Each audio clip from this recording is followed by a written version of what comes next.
अचानक भारतीय जनता पार्टी में आ जाते हैं कांग्रेस को छोड़ के। और छोड़ने की लड़ाई क्या है? छोड़ने की लड़ाई क्या है? 200 करोड़ का इनकम टैक्स का नोटिस है, 39 करोड़ की प्रॉपर्टी अटैच हुई हुई है। क्या लगता है भारतीय जनता पार्टी ने आपका विश्वास तोड़ा था? भारतीय जनता पार्टी ने 1 अरब 30 करोड़ भारतीयों का विश्वास तोड़ने का काम किया है। तो किस वजह से ऐसा हुआ कि आपके साथ हमेशा ऐसा होता है कि टिकट कट जाती है? क्यों कुलदीप जी की सुई अपने परिवार पर ही आकर अटक जाती है? कुलदीप बिश्नोई जी ने भारतीय जनता पार्टी के उस विषय को भी खराब करने का काम किया जिस विषय में भारतीय जनता पार्टी कहती है हम परिवारवाद से दूर है। एक तो आज तक कुलदीप बिश्नोई जी जब आदमपुर विधानसभा से चुनाव लड़े वो कभी विधायक का चुनाव नहीं लड़े। वो हमेशा मुख्यमंत्री के नाम की वोट मांगी है उन्होंने। मुझे ये नहीं समझ में आता इस 26 साल के वनवास के उत्तरदायी कौन है? क्या आपका और कुलदीप बिश्नोई का रिश्ता जो है ना चूहे बिल्ली जैसा है? जब आप कांग्रेस में आते हैं वो कांग्रेस में आ जाते हैं, जब आप बीजेपी में आते हैं वो बीजेपी में आ जाते हैं। पैराशूट से कैंडिडेट लाते हैं, समझ में नहीं आता मैं कौन सी बात मानूं।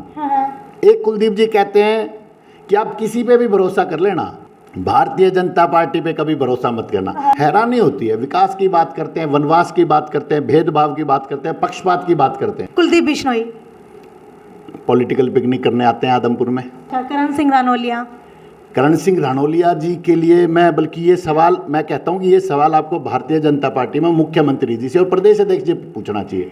आदमपुर के उपचुनाव में जिसका बिगुल बज चुका है, आम आदमी एक किसान का, मजदूर का बेटा या बेटी कुलदीप बिश्नोई को हराने का काम करेंगे। आदमपुर उपचुनावों की घोषणा होते ही राजनीति के अंदर सरगर्मियां बढ़ चुकी हैं, क्योंकि आदमपुर उपचुनाव और आदमपुर की सीट एक हॉट सीट मानी जा रही है। इसी को लेकर के सभी उम्मीदवार अपनी तैयारियों के अंदर लगे हैं। लेकिन आज जिस उम्मीदवार से आपको मैं मिलवाने वाली हूं उसका कुलदीप बिश्नोई, जो फिलहाल आदमपुर से विधायक रह चुके हैं और भजनलाल का गढ़ जो आदमपुर माना जाता है, भजनलाल जी के सुपुत्र कुलदीप बिश्नोई के साथ इनका चूहे बिल्ली का खेल चलता रहता है। क्योंकि आपको बता देती हूँ 2014 के अंदर जब इन्होंने कांग्रेस से चुनाव लड़ा था, उसके बाद 2016 के अंदर कुलदीप बिश्नोई ने अपनी पार्टी का विलय कांग्रेस के अंदर कर लिया। उसके बाद 2019 की अगर बात की जाए तो 2019 के अंदर जैसे ही ये भारतीय जनता पार्टी के अंदर गए, वैसे ही कुलदीप बिश्नोई भी 2022 के अंदर भारतीय जनता पार्टी के अंदर आ चुके हैं। अब ये आम आदमी पार्टी से अपने आप को उम्मीदवार की तैयारी कर रहे हैं, लेकिन अब कुलदीप बिश्नोई क्या करने वाले हैं? क्योंकि जिस उम्मीदवार की मैं आपके सामने बात कर रही हूँ वो भारतीय जनता पार्टी के एक प्रबल उम्मीदवार माने जाते थे। 2019 के अंदर भारतीय जनता पार्टी की टिकट जो है इनके पक्ष के अंदर आने वाली थी, लेकिन ऐन मौके के ऊपर 2019 के इलेक्शन के अंदर सोनाली फोगाट को वो टिकट मिल गई थी। तो टिकट कटती रहती है, टिकट आती रहती है, लेकिन भारतीय जनता पार्टी के किसान सेल के प्रदेश उपाध्यक्ष रहे हैं। मिलवाने जा रही हूँ आपको मैं अब आम आदमी पार्टी से सत्येंद्र सिंह को। तो ये बताइए, अभी अभी आपने आम आदमी पार्टी ज्वाइन की है, कांग्रेस फिर भाजपा फिर आम आदमी पार्टी, पूरा लंबा सफर आपका रहा है, तो अब आम आदमी पार्टी ज्वाइन करने के पीछे का कारण क्या है? देखिए साक्षी जी, मैंने एक्टिव राजनीति 1996 में स्टूडेंट लाइफ से शुरू की मैंने। अगर हम देखें तो उसको अगर हम देखें तो लगभग 96 से आज हमें लगभग 26 साल मुझे राजनीतिक जीवन में हो गए। कांग्रेस पार्टी में विधानसभा का चुनाव लड़ने का मौका मिला मुझे, और उसके बाद भारतीय जनता पार्टी में प्रदेश उपाध्यक्ष रहा। 2 जिलों का प्रभार भी रहा मेरे पास, रोहतक जिले का, सिरसा जिले का। व्यवस्था परिवर्तन अगर हम कहें तो सबसे उपयुक्त शब्द रहेंगे मेरे पार्टी बदलने के पीछे, भारतीय जनता पार्टी से आम आदमी पार्टी में आने के।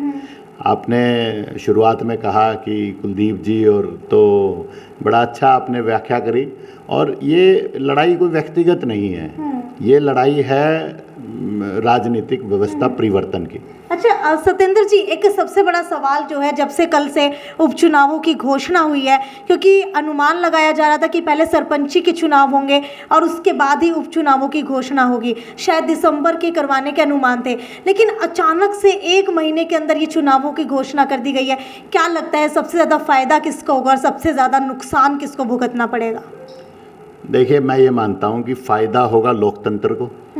जो लड़ाई है वो 2 तरीके से अलग है। एक तो आज तक कुलदीप बिश्नोई जी जब आदमपुर विधानसभा से चुनाव लड़े वो कभी विधायक का चुनाव नहीं लड़े। वो हमेशा मुख्यमंत्री के नाम की वोट मांगी है उन्होंने। पहली बार ऐसा हुआ है और मैं तो मतलब इस चीज़ को लेकर बड़ा मतलब हैरान हूँ। और जो व्यक्ति कांग्रेस को इसलिए छोड़ आया क्योंकि वहाँ पर उनको प्रदेश अध्यक्ष नहीं बनाया गया, वहाँ पर उनको CLP का लीडर नहीं बनाया गया, और भारतीय जनता पार्टी को जिस दिन उन्होंने दिल्ली में केंद्रीय कार्यालय में ज्वाइन किया उस दिन वो कहते हैं कि मैं एक साधारण कार्यकर्ता बनकर यहाँ पे आया हूँ। लेकिन कुलदीप बिश्नोई तो अपने पार्टी छोड़ने के पीछे का कारण बताते हैं कि सेंटर के अंदर बीजेपी की सरकार है, जिसकी वजह से कांग्रेस में रहते हुए वो आदमपुर के अंदर विकास नहीं करवा पा रहे थे। देखिए, मैं तो पूछना चाहूँगा, 24 साल से कुलदीप बिश्नोई जी विधायक हैं, सांसद भी रहे हैं, विधायक भी रहे हैं, कौन से विकास की बात कर रहे हैं? वो कहते हैं कि विकास नहीं हो रहा। जिस पार्टी में वो शामिल हुए हैं उस पार्टी के मुखिया, जो सरकार में मुखिया हैं, मुख्यमंत्री मनोहर लाल जी पिछले 8 साल से उस पार्टी के प्रदेश अध्यक्ष चौधरी ओम प्रकाश जी धनखड़ चिल्ला चिल्ला के कह रहे हैं कि हमने बहुत विकास कर दिया। उसी पार्टी में शामिल होकर कुलदीप जी बिश्नोई जी कहते हैं कि विकास नहीं हुआ। दूसरी बात, कुलदीप जी की मुझे समझ में नहीं आता मैं कौन सी बात मानूं। एक कुलदीप जी कहते हैं कि आप किसी पे भी भरोसा कर लेना, मेरे आदमपुर के लोगों किसी पर भी भरोसा कर लेना, भारतीय जनता पार्टी पे कभी भरोसा मत करना। उस बात पे विश्वास करें या इस बात पे विश्वास करें कि अब आने वाले समय में मैं विकास करवाऊंगा, 26 साल का वनवास तोड़ूंगा। उन्होंने कहा है ऐसा। मुझे ये नहीं समझ में आता इस 26 साल के वनवास के उत्तरदायी कौन है। आज समय है जब उत्तरदायित्व को तय करना होगा, क्योंकि मैंने शुरू में कहा व्यवस्था परिवर्तन है। कुलदीप जी कहते हैं कि मैं विकास करूंगा। पिछले 1 महीने से खैरमपुर, ढाणी मोहब्बतपुर, चूड़ी, सदलपुर, घुड़साड़, कितने गांवों के बुढ़ाक के बच्चे, बेटे और बेटियां सड़कों पे बैठे हैं। सत्येंद्र जी, एक बात समझ में नहीं आती कि जब तक हम किसी पार्टी के अंदर नहीं जाते, विपक्ष के अंदर होते हैं, तब तक हम कहते हैं कि ये पार्टी अच्छी नहीं है, ये पार्टी गंदी है, इस पार्टी के सारे नेता ऐसे हैं वैसे हैं। लेकिन एकदम से कुलदीप बिश्नोई जिस पार्टी के बारे में ऐसी ऐसी बातें कहा करते थे, आज उसी पार्टी के अंदर चले गए हैं। तो क्या ये दोगली राजनीति नहीं हो गई है? देखिए, मैं तो कहता हूँ कि कितनी मतलब एंगल से राजनीति है। एक होती है, एक दोगली होती है, एक 3 होती है, एक 4 होती है। कुलदीप जी स्पष्ट क्यों नहीं करते? कांग्रेस पार्टी में 2005 में प्रदेश अध्यक्ष उनके पिताजी होते थे जी। उस पार्टी ने, कांग्रेस पार्टी ने उनके पिताजी को प्रदेश अध्यक्ष बना रखा था। वो खुद सांसद थे, उनके भाई विधायक थे, उनके कजन विधायक थे। एक परिवार में 3 विधायक, 1 सांसद। इसी बात के ऊपर एक बात कहना चाहूंगी कि भारतीय जनता पार्टी शुरू से कहती है कि हम लोग परिवारवाद को बढ़ावा नहीं देंगे, लेकिन अब कुलदीप बिश्नोई चाह रहे हैं कि उनके बेटे इस बार चुनाव लड़े। तो क्या ये परिवारवाद नहीं है? ये परिवारवाद के ऐसे भारतीय जनता पार्टी में आज अनेकों उदाहरण हैं। केवल ये नहीं है, आप राजनाथ सिंह जी के बेटे को देख लीजिए। राजनाथ सिंह जी हैं, उनके बेटे हैं चौधरी बीरेंद्र सिंह और उनके बेटे को देख लीजिए। पहले चौधरी बीरेंद्र सिंह और उनकी धर्मपत्नी जी थी। आप अमित शाह जी को और अमित शाह जी के बेटे को देख लीजिए। मेरे कहने का मुझे तो हैरानी होती है, प्रधानमंत्री जी ने 2 दिन पहले राष्ट्रीय खेलों को शुरू किया और उन्होंने कहा कि हमें खेलों में और राजनीति में परिवारवाद को खत्म करना चाहिए। मैं पूछना चाहूँगा, अमित शाह जी के बेटे BCCI में सचिव हैं जी, अनुराग ठाकुर जी और उनके भाई दोनों कार्यरत है राजनीति में भी और खेलों में भी हैं। तो किस तरह की पार्टी है, किस तरह की बातें हैं, मेरी समझ से परे हैं। आज जो है हम आदमपुर उपचुनावों के ऊपर फोकस कर रहे हैं, तो इसी को लेकर के आप छोटा सा जो है राउंड खेलना चाहूँगी आपके साथ। आपको पॉलिटिशियन के नाम दूंगी, उनके बारे में आपको एक बात बोलनी है। कुलदीप बिश्नोई पॉलिटिकल पिकनिक करने आते हैं आदमपुर में। अच्छा, जयप्रकाश जयप्रकाश जी पिछले समय काफ़ी अच्छे चुनाव लड़ा था उन्होंने। प्रोफेसर संपत सिंह जी ने बीच में चुनाव छोड़कर गलत किया, चुनाव लड़ते रहना चाहिए था। अच्छा, करण सिंह रानौलिया जी के लिए बल्कि ये सवाल मैं कहता हूँ कि ये सवाल आपको भारतीय जनता पार्टी में मुख्यमंत्री जी से और प्रदेश अध्यक्ष जी पूछना चाहिए। मैंने पार्टी छोटी में नया आया था, सुखबीर डूडी जी इतने पुराने चेयरमैन थे, इतने पुराने कार्यकर्ता थे, चले गए। करण सिंह रानौलिया जी RSS के 3य वर्ष शिक्षित हैं, प्रदेश में सचिव रह चुके, पूर्व चेयरमैन है, टिकट लड़ चुके, चुनाव लड़ चुके। ये दर्शाता है कि भारतीय जनता पार्टी लाइन से आउट हो चुकी है। रामनिवास घोडेला अच्छा संघर्ष करते हैं। सुनैना चौटाला मुझे उनके बारे में बहुत ज़्यादा जानकारी नहीं है। तो इनेलो से राजेश गोदारा चुनाव लड़ चुके हैं। हाँ, राजेश जी घूमते रहते हैं हल्के में। अच्छा, घूमते रहते हैं। अच्छा, अगर दीपेंद्र हुड्डा की बात करूं तो उनके बारे में क्या कहेंगे? देखिए जी, दीपेंद्र जी समझ में नहीं आता मुझे रोहतक का चुनाव क्यों हारे। उनके बारे में रोहतक के लोग ज़्यादा बेहतर बता पाएंगे। भव्य बिश्नोई, उनसे मिलना होगा, कहीं आपको मिले तो मुझे भी मिलवा देना। वीरेंद्र सिंह आजकल बड़े चक्कर लगा रहे हैं आदमपुर में। देखिए, बहुत राजनीतिक विरासत का परिवार रहा है उनका, और समय समय पर आवाज़ उठाते रहते हैं लोगों, किसानों की, कमेरे वर्ग की। जब जब आप किसी और पार्टी के अंदर जाते हैं तो वो आपके पीछे पीछे जो है उसी राह के ऊपर चल पड़ता है, तो क्या लग रहा है कि आपको वो फॉलो कर रहे हैं या फिर क्या माजरा क्या है ये?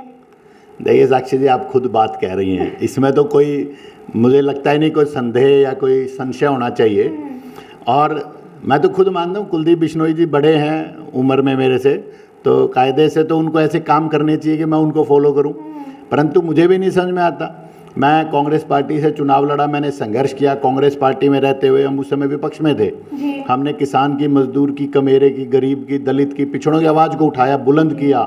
आदमपुर में 2018 में, जनवरी 2018 में एक ऐतिहासिक रैली करने का काम किया। इस सरकार से हमने पानी और रोजगार की मांग करी। हैरानी होती है, विकास की बात करते हैं, वनवास की बात करते हैं, भेदभाव की बात करते हैं, पक्षपात की बात करते हैं। उनके घर के आगे हमने आज तक की आदमपुर की सबसे बड़ी रैली करी, उसमें हमने सरकार से पानी और रोजगार मांगा। विधायक होते हुए 1,60,000 मतदाताओं के चुने हुए प्रतिनिधि होने के बावजूद कुलदीप बिश्नोई जी उस रैली में नहीं पहुंचे, किसान की, मजदूर की आवाज़ को बुलंद नहीं किया। उसके बाद अचानक वो चुनाव लड़ते हैं लोकसभा का, वो अपने बेटे को लड़ाते हैं, फिर विधानसभा का चुनाव लड़ते हैं, कांग्रेस पार्टी के बैनर पे वोट मांगते हैं। उसके बाद अचानक भारतीय जनता पार्टी में आ जाते हैं कांग्रेस को छोड़ के। और छोड़ने की लड़ाई क्या है? छोड़ने की लड़ाई क्या है? 200 करोड़ का इनकम टैक्स का नोटिस है, 39 करोड़ की प्रॉपर्टी अटैच हुई हुई है। विकास किसका है? वो कहते हैं अपने बेटे को अमेरिका में शिक्षा के लिए भेजने के लिए वो सुप्रीम कोर्ट तक का दरवाजा खटखटाते हैं। परंतु जब आदमपुर में आके वो कहते हैं कि भाई आदमपुर मेरा परिवार है, विधानसभा, यहाँ के बेटे और बेटी आज शिक्षा को तरस रहे हैं, एक स्कूली शिक्षा, प्राइमरी एजुकेशन की लड़ाई लड़ रहे हैं। उसके लिए पता नहीं वो क्यों नहीं साथ जुटा पाते कि चंडीगढ़ जाके मुख्यमंत्री जी से बात करें। अभी आपने एक और वीडियो भी देखा होगा साक्षी जी, उनका एक वीडियो आया हुआ है जिसमें वो आदमपुर विधानसभा के लोगों के आगे हाथ जोड़कर अपील कर रहे हैं। वो कह रहे हैं कि मेरे परिवार के लोगों, मैं आपसे हाथ जोड़ता हूं कि आप आम आदमी पार्टी के लोगों की बात सुनने मत जाओ। परंतु मैं धन्यवाद देना चाहूँगा आदमपुर की, मैं कहता हूँ समझदार मतदाताओं को, जिन्होंने जब 2 अक्टूबर को हमने शिक्षा अधिकार पंचायत बालसमंद में की, दूसरी पंचायत थी वो शिक्षा अधिकार को लेके, उसमें हजारों की संख्या में आके कुलदीप जी को नकारने का काम किया। सत्येंद्र जी, 2019 के इलेक्शन की बात की जाए तो आप पूरी पुरजोर तैयारी कर रहे थे भारतीय जनता पार्टी से उम्मीदवार बनने की, और शायद हो सकता था कि आपको टिकट भी मिल पाती, क्योंकि बहुत प्रबल उम्मीदवार आप उस समय भारतीय जनता पार्टी के निकल करके आए थे। लेकिन अचानक से सोनाली फोगाट ने आपकी टिकट काट दी। क्या कहना चाहेंगे कि अब तो वो हमारे बीच के अंदर नहीं रही, लेकिन अगर उस समय के चुनावों की बात की जाए तो किस वजह से ऐसा हुआ कि आपके साथ हमेशा ऐसा होता है कि टिकट कट जाती है? नहीं, मैं ये नहीं मानता। देखिए, मेरे में और कुलदीप जी की सोच में यही एक अंतर है। 2014 में मैं साधारण किसान परिवार से संबंध रखता हूँ। 2014 में कांग्रेस पार्टी ने मुझ पर विश्वास किया और मुझे टिकट दी, और वो एक अच्छा उदाहरण था। कांग्रेस पार्टी ने लंबे समय के बाद लोकल उम्मीदवार, हम कहें, जो आदमपुर विधानसभा से ही लेकिन हम 2019 की बात कर रहे हैं। मैं वो उसी बात पे आ रहा हूँ साक्षी जी। 2014 में जब उसके बाद हमने काम किया, परंतु अचानक कुलदीप जी अपनी हरियाणा जनहित कांग्रेस को बंद करके या विलय कर देते हैं कांग्रेस पार्टी में, विलय करके आ जाते हैं। और कांग्रेस पार्टी पता नहीं क्या ऐसा दबाव मानती है कि कुलदीप बिश्नोई जी के बेटे को टिकट दे देती है लोकसभा की। और जब उनको, क्योंकि वो सिटिंग एमएलए थे, तो सीटिंग कैटिंग का फार्मूला अपनाना था पार्टी ने, कांग्रेस पार्टी अपनाती रही है। तो मैंने कांग्रेस पार्टी की उस दयनीय स्थिति को देखते हुए, जहाँ पर इंटरनल अगर लोकतंत्र की बात करें तो लोकतंत्र ना हो, जहाँ पर मुझे नज़र आता है कि भारतीय जनता पार्टी कहीं ना कहीं जो भारतीय जनता पार्टी कहती है वैसा काम करेगी, इस विश्वास के साथ मैंने भारतीय जनता पार्टी में। क्या लगता है भारतीय जनता पार्टी ने आपका विश्वास तोड़ा था? भारतीय जनता पार्टी ने 1 अरब 30 करोड़ भारतीयों का विश्वास तोड़ने का काम किया है। ये मेरे अकेले का नहीं है। आप बेरोजगारी दर को देख लीजिए, आप महंगाई को देख लीजिए, आज छोटी से छोटी चीज़ के लिए आप बताइए आम व्यक्ति को क्या चाहिए। आम व्यक्ति को जीवन शांति से गुजारने के लिए 2 टाइम का खाना चाहिए, आज वो नहीं है, रोजगार नहीं है। 1,60,000 वोट आदमपुर के अंदर है, लेकिन जब कुलदीप बिश्नोई के सामने सोनाली फोगाट ने इलेक्शन लड़ा तो काफ़ी वोट जो है उनके वो बटोर करके ले गई थी। तो अब क्या लगता है उनके जाने के बाद कितना असर जो है वोटों के ऊपर पड़ेगा? देखिए, मैं मानता हूँ कुलदीप बिश्नोई जी को आदमपुर के जागरूक मतदाताओं ने नकारने का काम किया है। आज कुलदीप बिश्नोई जी ने भारतीय जनता पार्टी के उस विषय को भी खराब करने का काम किया जिस विषय में भारतीय जनता पार्टी कहती है हम परिवारवाद से दूर है। मुझे समझ में नहीं आता आज भारतीय जनता पार्टी क्यों चुप है। आप साक्षी जी, मैं तो मान सकता हूँ अगर मुझे टिकट की या चुनाव लड़ने की कोई लालसा होती, आकांक्षा होती, अपेक्षा होती तो मैं 2019 में जब मेरी टिकट कटी मैं छोड़ देता। परंतु एक मुझे विश्वास था कि हम पार्टी में रहेंगे, अच्छा काम करेंगे, सरकार में लोगों की आवाज़ बनने का काम। अच्छा, आदमपुर के अंदर 60,000 जाट वोट है, 24,000 कुल जो है बिश्नोई वोट है। तो क्या लगता है कि जब जाट वोट बिश्नोई वोट से ज़्यादा है लेकिन फिर भी कुलदीप बिश्नोई हर बार जीत जाते हैं?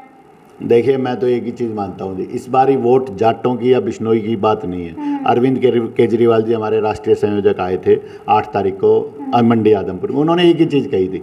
उन्होंने भाषण में ये बात कहा कि मुझे बताया गया कि यहाँ जाट इतने हैं, ब्राह्मण इतने हैं, बिश्नोई इतने हैं, दलित इतने हैं, पिछड़ा वर्ग से इतने लोग आते हैं। वो कहते हैं स्कूल सबको चाहिए। लेकिन जातिगत समीकरण हमारे हरियाणा के अंदर राजनीति में सबसे पहला मुद्दा रहता है, चाहे इसे हम लोग नकार दें लेकिन जनता नहीं नकारती। मैंने कहा कि व्यवस्था परिवर्तन की बात है। इस बार आदमपुर की जनता जाति को, धर्म को नकारने का काम करेगी। आप जाति धर्म नकारने की बात कर रहे हैं। पिछले कुछ समय पहले आपकी ही पार्टी के 2 सीएम, बड़े सीएम, पंजाब के सीएम और आपकी पार्टी के जो है दिल्ली से सीएम अरविंद केजरीवाल यहाँ पर पहुंचे थे, लेकिन लोगों ने इतना ज़्यादा उनको प्यार नहीं दिया या पता नहीं, लोग लगातार कह रहे थे कि भीड़ जो है पैसे दे करके बुलाई गई है। इसके अंदर कितनी सच्चाई थी? देखिए, बड़ा आसान होता है किसी के ऊपर भी आरोप लगा देना। मैं कहता हूँ कि ऐसी नौबत क्यों आती है, मुझे ये नहीं समझ आता। राजनीति, हम हिंदुस्तान के लोग इतना राजनीति का सतर क्यों गिराते जा रहे हैं? पैसे देकर भीड़, आज मुझे लगता नहीं है कि हिंदुस्तान के लोगों को, जो लोग ऐसा कहते हैं वो हिंदुस्तान के लोगों के जमीर को ललकारने का काम करते हैं। और ऐसे लोगों को समय आने पर ये जनता जवाब देगी, मैं आपको बता रहा हूँ। ठीक है, आपकी पार्टी से मनीष सिसोदिया भी थोड़े दिन पहले आए थे, तो क्या लगता है कि आपकी पार्टी का वर्चस्व कितना है आदमपुर के अंदर अभी? देखिए, अरविंद केजरीवाल जी ने भी उस दिन कहा था, मनीष सिसोदिया जी ने भी उस दिन दूसरी जो शिक्षा अधिकार पंचायत है उसमें कहा, अनुराग ढांडा जी ने पहली शिक्षा अधिकार पंचायत ढाणी मोहब्बतपुर में उस दिन कहा। और समय समय पर मैं आज आपको उसी बात को दोहराने का काम कर रहा हूँ। आदमपुर के उपचुनाव में जिसका बिगुल बज चुका है, आम आदमी, एक किसान का, मजदूर का बेटा या बेटी कुलदीप बिश्नोई को हराने का काम करेंगे। और मैं आपके माध्यम से 2 विषय रखना चाहूँगा। पहला विषय, कुलदीप बिश्नोई जी जब भी यहाँ आते हैं, कुलदीप बिश्नोई जी ये कहते हैं कि आदमपुर विधानसभा मेरा परिवार है जी। मैं पूछना चाहूँगा, परिवार में क्या केवल 3 ही लोग हैं?